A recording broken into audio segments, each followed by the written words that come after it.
बिस्मिल्लाह वल्हम्दुलिल्लाह अस्सलातु वस्सलामु अला रसूलिल्लाह अस्सलामु अलैकुम वरहमतुल्लाहि वबरकातुहू। ब्लेस्ड किचन में खुश आमदीद। आज जो हम बहुत ही मज़ेदार सा सेब का मुरब्बा बना रहे हैं वो सुबह के चाय पराठों के साथ बेहद लजीज लगता है।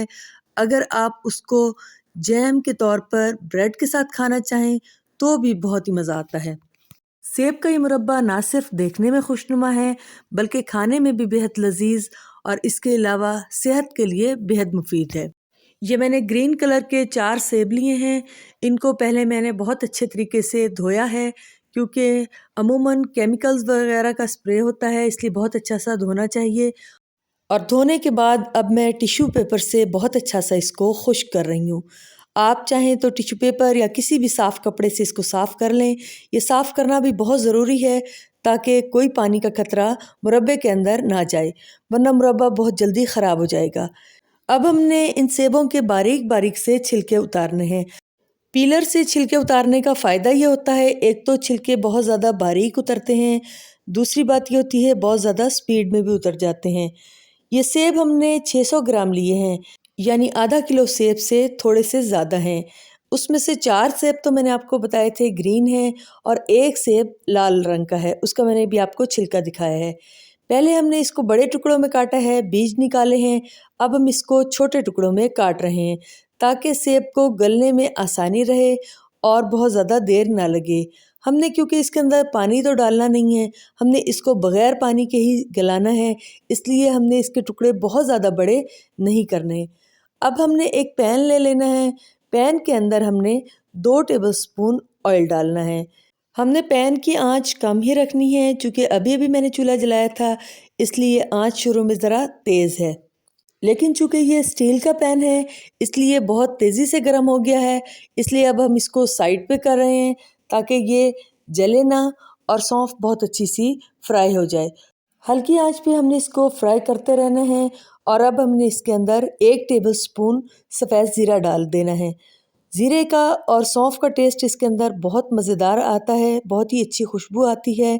और अब हमने इसके अंदर एक और मज़ेदार चीज़ डालनी है जिससे इसकी खुशबू और जायका मज़ीद बढ़ जाएगा, और वो है ताज़ा कुटा हुआ 1.5 टेबलस्पून अदरक।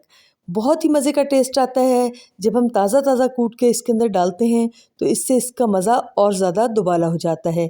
इसके अंदर मैंने पानी शामिल नहीं किया बल्कि अदरक को कुंडी में डालकर बहुत अच्छा सा कूट लिया था।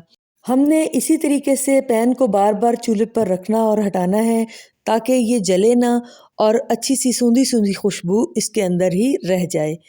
यही चीज़ें होती हैं, छोटी छोटी टिप्स होती हैं जिनका जब हम ख्याल रखते हैं तो चीज़ हमारी बहुत ही बेहतरीन बन जाती है। पैन मुझे छोटा लग रहा था इसलिए मैंने इसको बड़े फ्राई पैन के अंदर शिफ्ट कर दिया है ताकि ये आराम से इसके अंदर पक सके। पकने के बाद तो इसकी क्वांटिटी कम लगेगी, लेकिन फ़िलहाल क्योंकि हमने इसके अंदर कच्चे सेब डाले हैं इसलिए थोड़े से ज़रा ज़्यादा लग रहे थे। अब मज़ीद खुशबू और जायके के लिए मैंने 1 टीस्पून दोबारा कुटा हुआ अदरक डाल दिया इसके अंदर। आप चाहें तो डाल दें, चाहे तो स्किप कर दें। मुझे अदरक का जायका बहुत ज़्यादा पसंद है और इसके अंदर तो बहुत ही मज़े का लग रहा था, इसलिए मैंने मज़ीद इसके अंदर 1 टीस्पून कुटा हुआ ताज़ा अदरक डाल दिया है। हम इसको अब भूनना शुरू करेंगे। इसके अंदर हमने आधा टीस्पून नमक डाला है। मैं माज़रत ख़्वाह हूँ, वो नमक डालते हुए मैं आपको नहीं दिखा सकी। आधा टीस्पून हमने इसके अंदर भुना कुटा ज़ीरा डाला है। इसकी भी खुशबू बहुत ही बेहतरीन लगती है। भुना कुटा ज़ीरा हम जिस भी चीज़ में डालें उसका जायका और खुशबू बढ़ जाती है। अब हम इसको ढककर पकने के लिए हल्की आंच पर रख देते हैं। तकरीबन हम इसको 5 मिनट के लिए पकने देंगे। 5 मिनट के बाद हम खोलकर देखते हैं कि क्या कंडीशन है। ग्रीन वाले सेब चूँकि सख्त होते हैं इसलिए वो अभी थोड़े थोड़े सख्त हैं, लेकिन जो रेड वाला सेब है वो सॉफ्ट हो चुका है। वो पहले ही सॉफ्ट होता है इसलिए जल्दी सॉफ्ट हो गया है। हमने इसको मज़ीद 3-4 मिनट के लिए दोबारा ढक दिया था। अब हम दोबारा देखते हैं, अब ये काफ़ी हद तक सॉफ्ट हो चुके हैं। अब हमने क्या करना है कि किसी भी मैशर की मदद से, या अगर आपके पास मैशर नहीं है तो फिर आप चावल पकाने वाला जो कड़छा होता है उसके ऊपर सेबों को लेके चम्मच की मदद से उसको मैश कर सकते हैं। इस तरीके से ये होगा कि बिल्कुल पेस्ट भी नहीं बन जाएगा और ना ही सेब के टुकड़े बहुत ज़्यादा बड़े रहेंगे, यानी जितना हमें सेब की चटनी के लिए चाहिए उतने ही इसके टुकड़े होंगे। अब हमने इसके अंदर 1/4 टीस्पून लाल मिर्च का पाउडर डालना है और 1/4 टीस्पून ही हम इसके अंदर काली मिर्च का पाउडर शामिल कर रहे हैं। सेब की इस खट्टी मीठी चटनी को मज़ीद खुशबूदार और जायकेदार बनाने के लिए हमने इसके अंदर 2 चुटकी दारचीनी का पाउडर भी शामिल किया है। जी हाँ, दारचीनी का पाउडर जब भी हम किसी भी मीठे में शामिल करते हैं तो उससे उसका जायका और ज़्यादा बेहतरीन हो जाता है। इसके अलावा जैसे सेब हमारी सेहत के लिए बहुत मुफीद है, दारचीनी भी हमारी सेहत के लिए बेहद मुफीद है। अल्लाह ताला ने इन चीज़ों में बहुत ज़्यादा बेहतरीन खसूसियात रखी हैं। अब हमने इसको थोड़ा सा मीठा करने के लिए 250 ग्राम गुड़ लिया है। गुड़ को मैंने थोड़े मोटे टुकड़ों में ही काटा है क्योंकि ज़रा सख्त था गुड़, इसलिए बहुत ज़्यादा बारीक नहीं कर सकी। आप चाहें तो थोड़ा बारीक भी इसको कर सकते हैं। चीनी भी साथ मैंने इसके ली है 100 ग्राम। अमूमन चटनियों में, मुरब्बों में बराबर की चीनी डलती है, बराबर का मीठा डलता है, लेकिन मैंने इसके अंदर बराबर का मीठे के बजाय 350 ग्राम मीठा डाला है। अब 5 मिनट के बाद हम देखते हैं कि गुड़ कितना ज़्यादा घुला है और कितना नहीं। चूँकि गुड़ के टुकड़े थोड़े सख्त थे, इसलिए तमाम के तमाम टुकड़े अभी नहीं घुले। हमने इसके अंदर पानी का इस्तेमाल बिल्कुल भी नहीं करना, बल्कि हमने इसको ढककर दोबारा रख देना है ताकि गुड़ आराम से घुलता रहे। हमें कोई जल्दी नहीं है, क्योंकि अगर हम इसके अंदर पानी डाल देंगे तो सारी की सारी चटनी ख़राब हो जाएगी। अभी देखें, हम थोड़ा थोड़ा तोड़ के देख रहे हैं कि गुड़ कितना हद तक सॉफ्ट हो चुका है, कितना नहीं। जो सॉफ्ट हो चुका है वो साथ साथ घुलता जा रहा है, इसलिए अब हम उसको दोबारा 3-4 मिनट के लिए बंद करके रख देंगे। तकरीबन 3-4 मिनट के बाद हम दोबारा देखेंगे कि गुड़ कितना घुल चुका है, कितना नहीं। माशाल्लाह माशाल्लाह सारा का सारा गुड़ घुल चुका है। अब हम इसके मज़ीद अच्छे जायके के लिए और इसको महफूज करने के लिए 4-5 टेबल स्पून लीमू का रस शामिल करेंगे।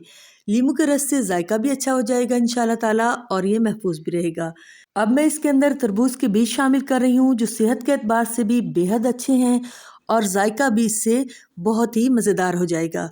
ये देखें, हम इसके अंदर शामिल कर रहे हैं तरबूज के बीज। तरबूज के बीज डालने के बाद हमें ज़्यादा पकाने की ज़रूरत नहीं है, बस अब हम इसको तकरीबन 2 से 3 मिनट के लिए ही ढकेंगे। इतने ही ढकने के बाद ये हमारे बेहतरीन सी चटनी तैयार हो जाएगी। ये देखें, माशाल्लाह माशाल्लाह, आप इसका कलर चेक करें, कलर भी इतना खूबसूरत है और खाने में तो ये है ही बहुत ज़्यादा लजीज। आप जब इसको ख़ुद बनाएंगे तो फिर इंशाल्लाह ताला आपको पता चलेगा कि चटनी कितनी मज़ेदार है और पराठे के साथ तो इसका लुत्फ़ ही दुबाला हो जाता है। अपने हर प्रोग्राम में हम एक दुआ पढ़ते हैं। आइए आज की बहुत खूबसूरत दुआ पढ़ें। बिस्मिल्लाहिर्रहमानिर्रहीम। अल्लाहुम्मा कमा अहसनत खल्क़ी फ़हस्सिन खुलुक़ी। तर्जुमा, ए अल्लाह, तूने मुझे अच्छी तरह तख्लीक़ फ़रमाया, बस मेरे अखलाक भी संवार दे। आमीन तुम आमीन। आज की रेसिपी ज़रूर ट्राई कीजिएगा। रेसिपी अच्छी लगे तो लाइक कीजिएगा, शेयर कीजिएगा, दुआओं में याद रखिएगा। अल्लाह हाफ़िज़।